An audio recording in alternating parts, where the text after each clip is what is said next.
Bonjour à tous. Alors, l'intelligence artificielle évolue vraiment à une vitesse phénoménale et je pense on est encore loin d'avoir tout vu. Aujourd'hui, elle transforme vraiment notre manière de travailler, dont la mienne, de créer des choses, du contenu, de la valeur ajoutée et même de les penser. Mais la question qu'on se pose pas mal en ce moment, c'est comment on pourrait en tirer parti vraiment au maximum. C'est ce qu'on va essayer de voir ensemble à travers cette chaîne. Ce dit en passant, ce sera une chaîne où je parlerai essentiellement d'intelligence artificielle, couplée au développement web, puisque je suis développeur web de formation, de métier, depuis quelques années maintenant. Euh, Full stack avec une bonne orientation front-end. J'ai pu constater quand même qu'avec les outils IA qui sortent au fur et à mesure, j'allais dire au compte-gouttes, mais en fait il y en a tellement qui sortent quasiment en même temps en fait, hein, que ce soit du côté de Cursor, Windsurf, Bolt et j'en passe. Côté dev, il y en a quand même pas mal qui sont intéressants pour faciliter le travail, pour aller beaucoup plus vite et même pour apprendre tout court. Parce que j'ai quand même appris pas mal de choses aussi en utilisant ces IA. Et notamment dans le milieu du SEO, et c'est ce qu'on va voir aujourd'hui. Donc là, ce que je voulais vous présenter maintenant, c'est un outil pépite qui n'est pas encore sorti au moment où je tourne cette vidéo, mais j'ai pu avoir un accès à la bêta qui s'appelle wisewand.ai, qui a été fondé par les Wizards. Je ne sais pas si vous connaissez le podcast Wizard, je vous invite à aller voir leur chaîne. Donc ils font des podcasts essentiellement sur le, la création de contenu, le SEO, le référencement. Donc là, c'est le cas de l'outil aujourd'hui, donc qui s'appelle Wisewand. Tout simplement, ça va être un outil d'IA génératif qui va créer du contenu pour vous. Donc là, en l'occurrence, des articles à orientation SEO. Mais plus qu'une orientation, c'est carrément la destination finale, c'est de faciliter le référencement sans qu'on ait rien à faire. Alors, après, il faut le mettre entre guillemets rien, il y a quand même des choses à paramétrer, des choses à remplir. Mais globalement, j'ai testé un petit peu la version bêta et je dois dire que j'ai été quand même assez bluffé parce que, étant un petit peu dans le SEO à mon échelle, bien sûr, c'est vrai que la rédaction de contenu, c'est quelque chose qui prend énormément de temps, beaucoup de réflexion. Il y a toutes les phases de relecture. Ensuite, il faut optimiser le SEO via des outils style SEMrush ou yourtext.guru que j'utilisais au passé, jusqu'à maintenant. Parce que maintenant, j'ai découvert WiseOne en fait. Donc, je n'ai pratiquement plus besoin d'aller sur yourtext.guru, hormis pour effectivement vérifier que le texte que m'a généré WiseOne est orienté SEO et obtient forcément le meilleur score possible SEO qui passe devant les concurrents. Là, ce que WiseWand va faire, c'est qu'il va directement aller analyser la SERP, la thématique, les concurrents. Il va aller chercher les sources lui-même et va vous rédiger un article en fonction de tout ce qu'il a pu trouver. Et c'est vraiment bluffant. Donc, WiseWand ouvre ses portes le 3 mars. Au moment où je tourne la vidéo, on est le premier. Bon, c'est la version bêta. Il y aura certainement des choses à améliorer par la suite, mais ce que j'ai pu en voir et ce que j'ai pu tester, Euh, je suis quand même assez bluffé. Donc là, on est sur le dashboard de WiseOne, une fois que vous avez créé votre compte et tout ça. Donc la connexion elle est facile, on peut se connecter via son compte Google. En un clic c'est fini. Donc là, vous avez le dashboard qui est plutôt simple et intuitif pour l'instant. Je pense qu'il y aura des nouvelles features qui vont être amenées à être ajoutées au fur et à mesure du temps. Mais je dirais qu'il y a l'essentiel pour la rédaction d'articles. Donc là, vous voyez sur le dashboard directement, on peut créer un projet, on peut créer ce qu'on appelle un persona, c'est-à-dire le type d'écriture de, de l'article ou des articles. Créer un article et connecter mon WordPress. Connecter mon WordPress, c'est tout simplement si vous avez un site en WordPress, ce qui est mon cas, j'en ai plusieurs, donc on peut directement instancier une connexion WordPress via un mot de passe application qu'on rajoute là-dedans. Donc là-dedans, on gère en fait ces connexions à ces sites. Donc ça se connecte directement pour éventuellement paramétrer de l'auto-publication. C'est-à-dire que là, il n'y a carrément rien à faire. Le SaaS, il va vous générer votre article. et il va aller le publier automatiquement. Et vous pouvez paramétrer aussi des publications programmées. Donc j'ai pas encore testé ça, ça va venir. On est sur de la bêta, c'est le tout début, mais c'est vraiment bluffant.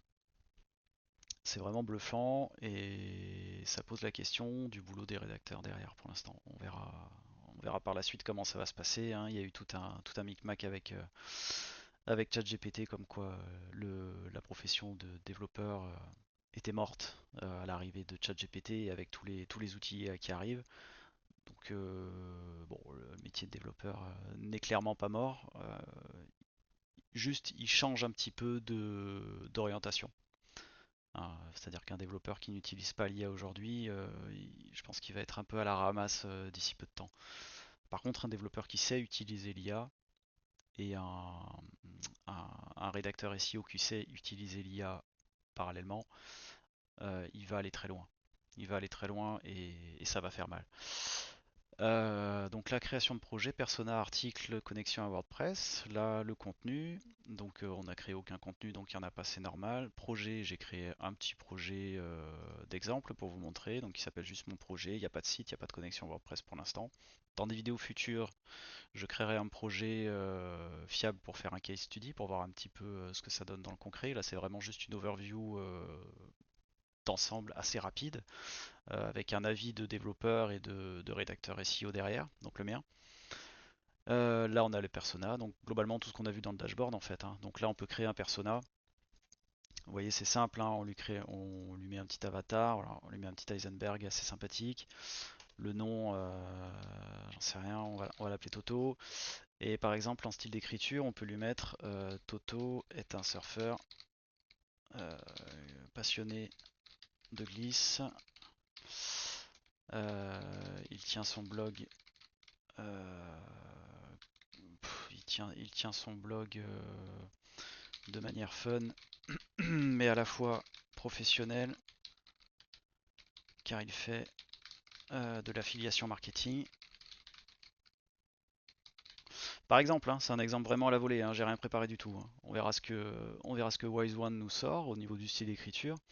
Un surfeur passionné glisse, il tient son blog de manière fun mais à la fois professionnelle car il fait de l'affiliation marketing, faut pas déconner, il faut gagner de l'argent quand même. Euh, Bah voilà, écoutez, hein, ouais, le prompt il est vraiment éclaté, mais enfin on va voir ce qu'il arrive à nous sortir avec un prompt éclaté. Alors, qu'est-ce qui nous sort? Un texte exemple. Le SEO dompter la vague du net. Aloha les riders, Toto ici, votre surfeur SEO préféré. Le SEO, c'est comme trouver la vague parfaite sur le web. Il s'agit d'optimiser votre planche, votre site web pour qu'elle glisse en tête des résultats Google. Le but, attirer visiteurs free, des vrais surfeurs qui cherchent du contenu de qualité qui pourrait bien devenir des clients. Un bon SEO, surf SEO, enfin voilà, quand même, on est quand même assez dans la thématique qu'on lui a donnée, même si c'était très vague dans l'ensemble, il a quand même réussi à nous sortir un truc qui y ressemble. Après c'est un truc, c'est un truc de feignant smart entre guillemets, mais enfin il faut quand même bosser un petit peu son prompt. Si on essaie de le relancer pour voir, qu'est-ce qui va nous sortir?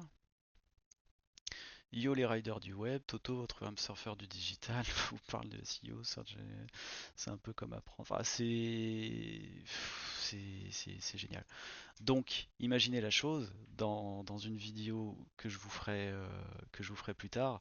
On essaiera donc de créer un vrai persona qui aura un vrai profil pour voir vraiment ce qui nous sort. Mais là déjà vous avez un aperçu du truc. Ça a duré quelques secondes, la génération du style d'écriture, et on a quelque chose qui est tout à fait pas mal. Donc ça ce sera le style d'écriture des articles, globalement. Voilà, si vous voulez qu'il ait un langage familier, un langage professionnel, le langage que vous voulez. Voilà, on va l'enregistrer comme ça pour le fun, pour le garder. Donc là on a notre persona, on a notre projet qui est créé. Ensuite, on passe au mode que j'ai pu tester sur un autre compte. Ce compte-là, je m'en sers uniquement pour faire des démos. Parce que j'ai eu la chance d'avoir un petit peu de crédit de leur part pour effectuer quelques petites vidéos pour présenter cet outil. Donc là, l'autopilote, que j'avoue, je n'ai pas testé, mais enfin, il y a des vidéos sur la chaîne des Wizards qui expliquent tout ça beaucoup mieux que moi. Là, c'est vraiment juste l'avis de quelqu'un qui va l'utiliser. J'ai pas encore eu l'occasion d'utiliser Autopilote, ça va venir. L'avancée non plus. Moi, le seul que j'ai utilisé pour l'instant, c'est celui qui m'intéresse le plus, et certainement vous aussi, c'est le mode affiliation, dans lequel vous avez quatre principaux sujets. Donc rédiger un article sur de l'avis produit, donc typiquement le blog de surf de Toto, ça pourrait coller. Produit 1 ou produit 2, comparer deux produits pour aider les utilisateurs à faire le meilleur choix. On est sur la même thématique. Meilleur plus produit, présenter le meilleur produit dans une catégorie spécifique. Je pense qu'on a une petite idée de ce que c'est. Code promo plus produit. Créer un article combinant code promo et présentation de produit. Bon, on ne peut plus clair, clairement. Donc on va prendre avis produit. Hein, typiquement pour faire de l'affiliation, c'est du classique. Hein. Donc là, vous mettez donc vos mots-clés, etc. Le nom du produit, l'URL des avis. Donc si c'est de l'affiliation Amazon, si c'est de l'affiliation, je sais pas, tout type d'affiliation, vous mettez l'URL des produits, des avis produits que vous pouvez trouver. C'est pas obligatoire, encore une fois, parce que Wisevand va le faire lui-même, en fait. Hein. Si on lui met pas l'URL, il va aller les chercher lui-même. Vos liens d'affiliation avec l'encre, il va les placer automatiquement dans l'article. Là, vous avez toutes les options que vous voulez dans l'article. Si vous voulez un tableau d'information, une liste à puces, des liens, sources externes, images de couverture, maillage interne, mots gras, FAQ, de l'audio. Ils ont pensé à tout. C'est génial. C'est vraiment génial. Moi, perso, la rédaction d'articles, c'est quelque chose que je faisais sur des sites où j'aime bien la thématique, où je suis relativement passionné, ça me dérangeait pas de le faire, mais sur des sites uniquement money making, la rédaction d'articles, c'est quelque chose que j'avais tendance à déléguer assez facilement, donc il me coûtait de l'argent et j'avais souvent pas la qualité que j'espérais.